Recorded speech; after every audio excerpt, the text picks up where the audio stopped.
Con 67 años, Ricardo Arango es un reconocido editor y librero colombiano cuya destacada trayectoria se ha visto engalanada por hombres de grandes letras como Mario Vargas Llosa, Gabriel García Márquez y recientemente Mario Mendoza y Óscar Collazos. Estudió economía política en París. Sin embargo, los libros y su edición son la pasión de este bibliófilo bogotano, quien desde su retorno ha emprendido distintos proyectos relacionados con la edición y producción de libros, como la librería El Zancudo, la editorial Oveja Negra y finalmente Arango Editores, por medio de la cual ha buscado darle empuje a la literatura latinoamericana colombiana. Hoy, ACN Magazine cuenta con la compañía de este reconocido editor colombiano, quien piensa que la literatura seguirá siendo la trinchera que nos queda a aquellos que pensamos que esto puede cambiar para bien. Bienvenidos y bienvenidas a ACN. Hoy con nosotros Ricardo Arango, director de Arango Editores. Bienvenido a nuestro programa, muy buenos días y gracias por estar con nosotros. Gracias a ti, Gisela, y es un gusto para mí estar en la Universidad Central con todos ustedes. Muchas gracias. Bueno, Ricardo, quisiéramos que nos sumergiéramos en este momento en el mundo editorial. ¿Cómo es realmente? Bueno, mira, el mundo editorial, en esencia, está compuesto de tres personajes. Un escritor, que es quien tiene todos los contenidos. Un lector, que es a quien va a ir dirigido el texto que se está trabajando. Y un editor, que es el intermediario entre los dos. Sin el editor, el escritor se queda con sus escritos para él solo, y sin el editor, el lector no recibe ni tiene forma en general de recibir estos textos. Entonces todo el mundo editorial está realmente basado en estos tres personajes, en estos tres ideas, y a partir de ahí se ha venido haciendo cada día más complejo para que el editor logre su cometido de que le llegue al lector, y el escrito del autor, viene todo una estructura y un sistema de comercialización muy grande, que es el que va haciendo que el mundo editorial sea complejo, sea lleno de personas intermediarias. ¿Cómo se conoció usted con el señor Gabriel García Márquez? Sí, ese es realmente quizá uno de los momentos más emocionantes de mi vida. El haber podido no solo conocerlo, sino posteriormente, te lo iré contando, ser su editor y ser muy cercano, sobre todo el periodo que va del año 75 hasta el Premio Nobel del año 82, que es el periodo en el que García Márquez está más en Colombia, en el que está más cercano a nuestra realidad. Yo estudié en París y viniendo de París encontré a un antiguo compañero que casualmente era el director de una revista que Gabriel García Márquez era el presidente de esa revista, la revista Alternativa, que nació en el año 74 y que fue muy importante, no solo en el periodismo, sino también en cuanto a cambiar un poco los conceptos del país y sacarlo de ese subdesarrollo o de ese atraso en el que estábamos. Es que del 75 al 2015 el país ha cambiado de una manera impresionante. El director de esta revista, el gerente de la publicación de Alternativa, era mi compañero, y yo quería, al volver a Colombia, pese a que había estudiado economía política y sociología, yo quería en realidad entrar al mundo del libro. Y mi primera idea era montar una librería. Y efectivamente, gracias al apoyo de mi compañero de esta revista, montamos una primera librería al lado de la Universidad de los Andes. Y digo primera porque empezamos una aventura que nos llevó a tener 35 librerías en todo el país y que de todas maneras fue un esquema y un desarrollo interesante dentro del mundo editorial colombiano. Esta librería se llamaba El Zancudo, porque El Zancudo era un nombre que tenía uno de los apartes de la revista. Y es un nombre que viene con una buena tradición libertaria en Colombia, debido a Vargas Vila, sobre todo. Estando entonces en este empeño de haber montado esta librería, decidimos, dado el buen éxito de la librería, montar una cadena de librerías y una distribuidora de libros que surtiera esta cadena de librerías. Y ahí es donde entra García Márquez, porque el dueño de la distribuidora de libros era la revista Alternativa, de la cual el principal accionista era García Márquez. Entonces yo entro en contacto con él, no solo, bueno, obviamente y sobra decirlo, y quizá uno de los secretos para ser editor, o quizá el único en realidad, es ser lector. Entonces yo ya, tanto en Colombia, yo me había ido de Colombia en el año 68, 100 años de soledad se había publicado en el 67, yo conocía 100 años de soledad, yo conocía los funerales de la mamá grande, y el hecho de saber quién era García Márquez como escritor, pues para mí conocerlo fue todo un reto de mi vida y toda una... Pero no solo eso, sino como él fue el principal accionista de esta distribuidora de libros que yo manejé durante unos años, tuve mucho más contacto que el normal entre un lector y un escritor, o entre un amigo y otro amigo, más como muy cercanos. Estos 7 años que van desde el 66 años, desde el 75 al 82. Bueno, y a propósito de librerías, ¿cómo ha sido el proceso de Arango Editores? El proceso de Arango Editores ya es un proceso mucho más avanzado. Hablamos de García Márquez y quiere decir que debemos hablar de un periodo de mi vida muy importante que son realmente 14 años, que es la editorial Oveja Negra.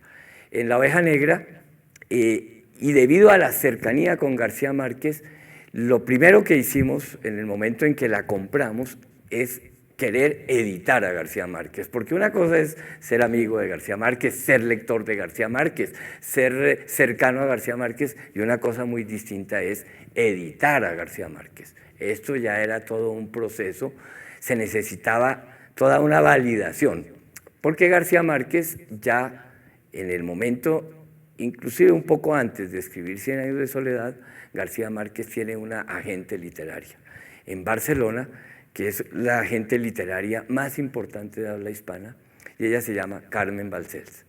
Entonces Carmen, Gabo García Márquez le pide a Carmen que venga a Colombia y conozca esta empresa de distribuidora de libros El Zancudo y de las librerías El Zancudo y la editorial Oveja Negra, pues con estos nombres un poco exóticos, ¿cierto? Sí, que venga y decida ella si nos va a dar o no los derechos de autor. Y afortunadamente, te digo, nos dio los derechos de autor. En el año 77 iniciamos con esa edición de 100 años de soledad, iniciamos la publicación de las obras de García Márquez. Llegamos a editar, mi periodo de la Oveja Negra no coincide con la Oveja Negra, porque yo vendo mis acciones en la Oveja Negra en el año 88. O sea que en el 75 iniciamos con la librería, la distribuidora de libros, en el 77 iniciamos con la Oveja Negra y en el 88 yo termino. Pero en estos 11 años que van del 77 al 88, hicimos unos 5 millones de ejemplares de las obras de García Márquez, de los cuales 1 millón de ejemplares de solamente 100 años de soledad. O sea que, y para el momento editorial colombiano, para el desarrollo que teníamos, era algo bastante insólito, bastante impactante.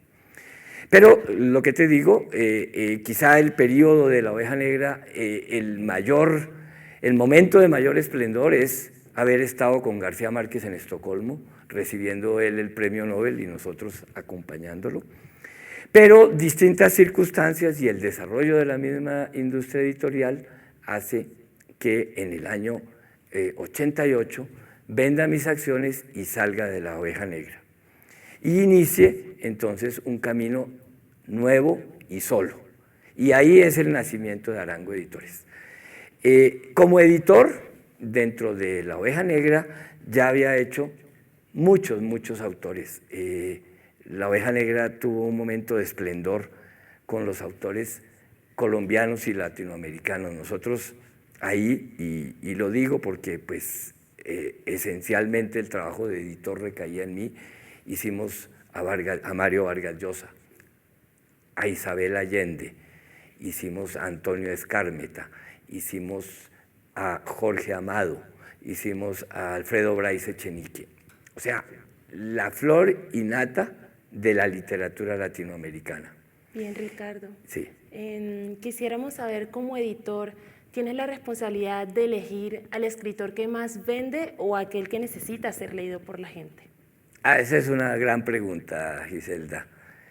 El editor, como ya bien lo dijiste, es el que selecciona las obras. Él, dentro de un mundo grande de posibilidades, de escritores, de autores, el editor tiene que escoger en función de sus criterios, que son muy particulares.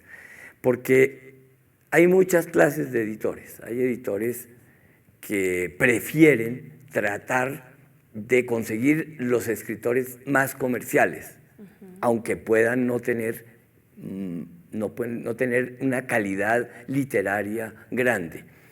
Hay otros editores que quieren buscar autores, que van revisando en universidades, entre revistas, ¿no? Gente que vea el editor que tiene futuro y que entonces puede elegir para ir criando su fondo editorial, formando su fondo editorial con escritores que estén en su sitio. Bueno, y entonces, a propósito, ¿cuál sería su escritor ideal? ¡Wow! El escritor ideal y el libro que más se vende, yo creo que todavía no lo hemos encontrado. Yo creo que el libro que más se vende lo están escribiendo. Yo creo que nos toca apostar para encontrarlo, ¿cierto? Porque es que en este mundo editorial te sorprendes muchas veces, ¿no? El mundo editorial, dicen que estamos en una gran crisis, pero llega un libro en su momento como el Código Da Vinci y vende 200.000 ejemplares en Colombia y dices tú, uy, qué crisis, ya quisiéramos, ¿no?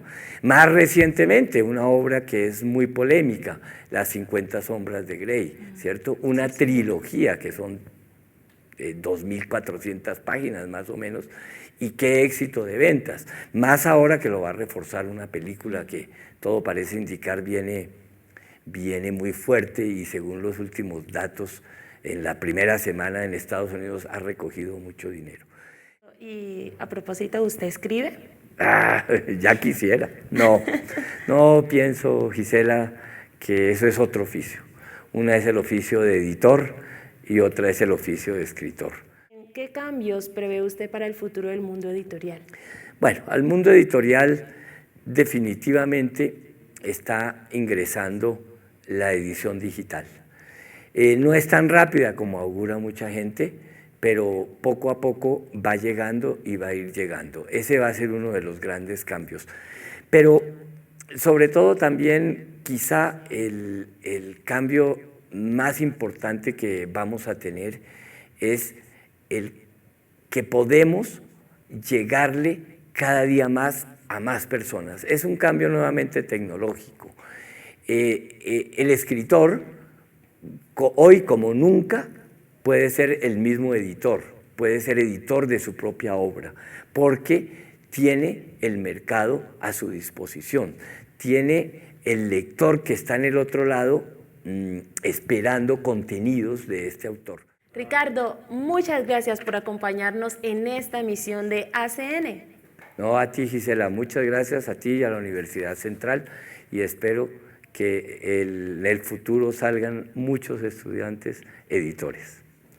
Bueno, y a nuestros seguidores del portal ACN, la Agencia Central de Noticias de la Universidad Central, muchas gracias por seguirnos. Hasta la próxima.